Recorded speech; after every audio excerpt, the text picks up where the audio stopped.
morning, everyone. I promised this morning, no Latin. My name's Tina Smith, or T if it makes it a little less confusing. I'm a bit new here. Some of you have met me, and some not yet, but most of you who have probably figured out, once we get talking a little, I'm a little less than shy. So let's get to know each other. Like the member from last month's Temple Talk, I started my life as a Roman Catholic, and I too missed out on being an altar boy in the 70s at Our Lady of Visitation Church in Paramus, New Jersey. My first memory of church was when I was basically a toddler. I loved music and dancing, and whenever the organ would start up, I'd wriggle my way into the aisle in my patent leather shiny shoes on the marble floor and start dancing. Tap dancing. Perhaps if I had focused a little bit more on ballet, we wouldn't have disappeared for the next 4 to 6 years. Now you get a glimpse of what you're in for. We did return to church in time, and I started CCD, which is Sunday school or catechism, whichever you'd like to call it. Unlike a lot of my classmates, I actually studied. Okay, so I was always awful at memorization, but I loved learning about God. I followed right along through the sacraments up to confirmation, and I had a lot of questions along the way. Basically about the different religions and why and how we were different, and the only answer I really ever got was, well, we're right and they're wrong, which didn't help much. At about 2 weeks past confirmation, I came to realize I really didn't believe Mother Superior, which was the highest rank a woman could get in the church, should have to bow to one of the lowest stations for a man, a priest. I didn't agree with. Long and the short of it was, I realized I really wasn't Catholic. But try explaining that to your parents, especially as the youngest child and only daughter in a Hispanic Catholic family, even if it was the late 80s by then. It was going to create some waves, to say the very least, so I decided to bide my time and wait till I went away to college to do any serious exploring. I spent most of my college years at university, where I met my husband Charles. When we decided to get married, I started looking for a church closer to home.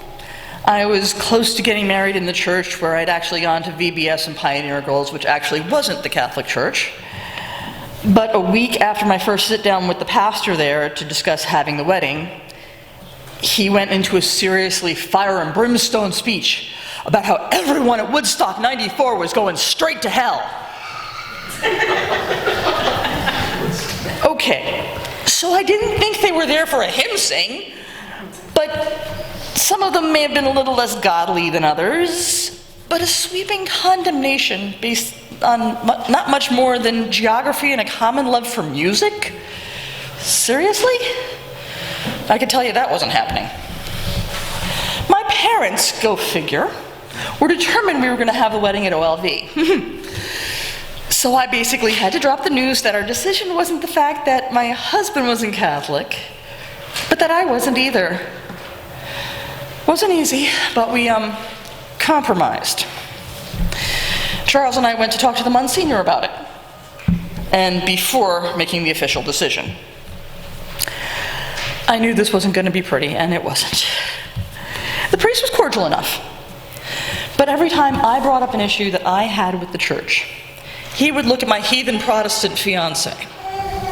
After all, even if Charles wasn't really practicing anything at the time, he had to be the reason why this female was being so religiously subordinate.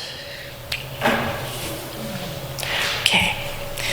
So we got to the point I literally had to do a Johnny Bench to get his eyes on me in the conversation.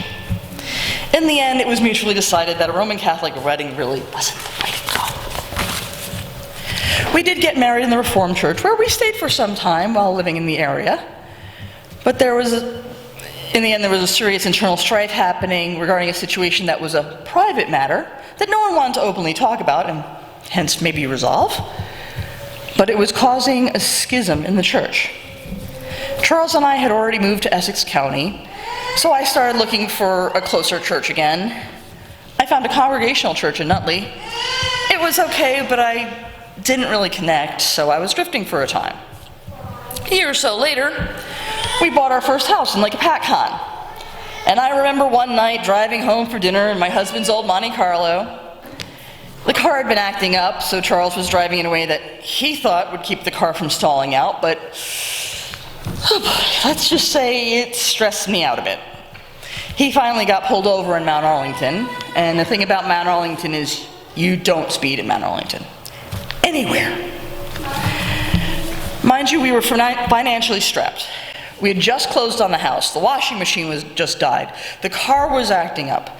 The last thing we needed was a ticket and the insurance going up and everything else that came with that. So I sat there quietly, head bowed, and did what any good Christian would do. I made a deal with God. Lord, get us out of this, and I swear I will start church hunting this Sunday. Apparently the Lord was listening, because out of all the things the cop might have, and probably did catch Charles doing, he got him a $15 seatbelt ticket. Message received. You got it. Okay, so, mind you, this was going to be my first stop on my newest exploration. As we were driving past, the first thing I saw as we were pulling away was Lake Apatcon United Methodist Church. As I walked in, I was given a piece of red crepe paper to wear, a piece of yellow crepe paper to wave in the air, told to say something written in a little snip of paper in a foreign language, and at one part of the service, blow like the wind. Apparently it was Pentecost.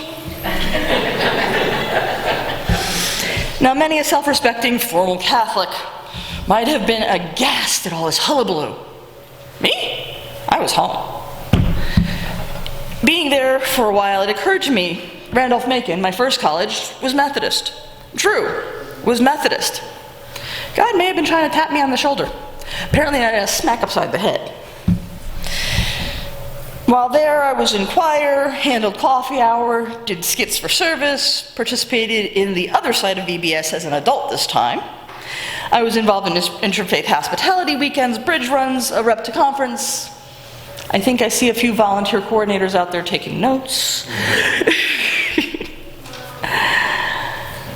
I was also participating in Bible study. One might call me the Methodist Yentl because I questioned everything. I'm already doing that here, just ask your pastor. Things did wind up going a little south there, and after an abridged exploration, I wound up at another Methodist church on the other side of town. And yeah, I started driving them crazy too.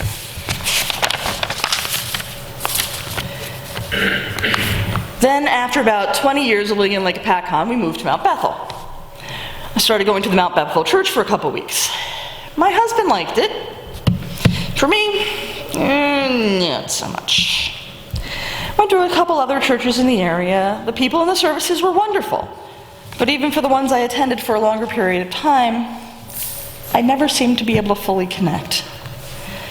In time, I wanted more, and it felt like I was being pulled again. I kept hearing about this Prince of Peace church, which I had driven past a few times, and then I heard about Pop Treasures. When I saw the sign outside, how Pop was started in 1972, the year I was born. The corner ship to Fellowship Hall, or whatever you call it, I'm still catching up on the lingo here. 1990 was the year I graduated high school. I thought to myself, okay, I'm not waiting for another seatbelt ticket here. Better go over there and give them a try. I did a little online research, everything seemed good. So I showed up with Ethan one Sunday. No crepe paper, no Spanish, no wind blowing. But I do remember a certain green hand puppet showing up. Message received. So here I am, with some things wonderfully familiar, and some I'm still figuring out. Many great people, and I'm still learning everyone's name, so please be patient. Spiritual life for me has been a bumpy, curvy, crazy road. And remember, this whole time you've been listening to the driver. Perhaps wondering how she got her license. But somehow, even when I've nearly run off the road at times, the voice of my co-pilot, or perhaps my GPS, has always been there. And the signs from my soul's police officer have always been there. I just needed to open my ears to listen and my eyes to see. And this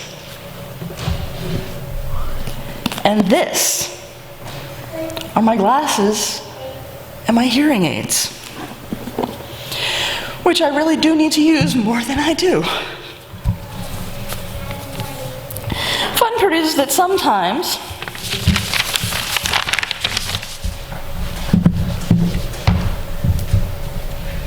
you can find your glasses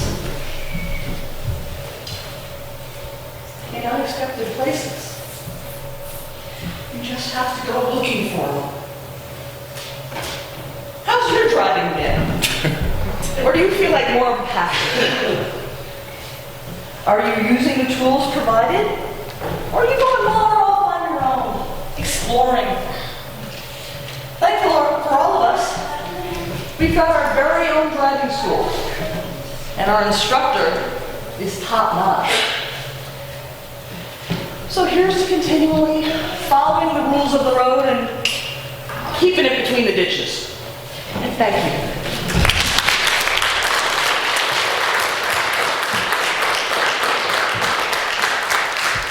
Thank you very much, Tina. We look forward to getting to know you better and for you to get to know us better over the years to come.